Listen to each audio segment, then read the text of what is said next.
உன்னை தெய்வம் என்பதா, குருநாதன் என்பதா,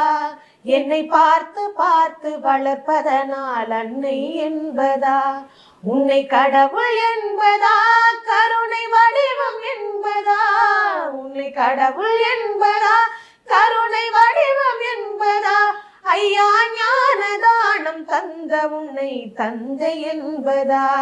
உன்னை தெய்வம் என்பதா, குருநாதன் என்பதா, என்னை பார்த்து பார்த்து வளர்ப்பதனால் அன்னை என்பதா, சேரும் செல்வம் எல்லாம் உன் அருளன்றோ, பாடும் பாடல் எல்லாம் உன் தயவன்றோ,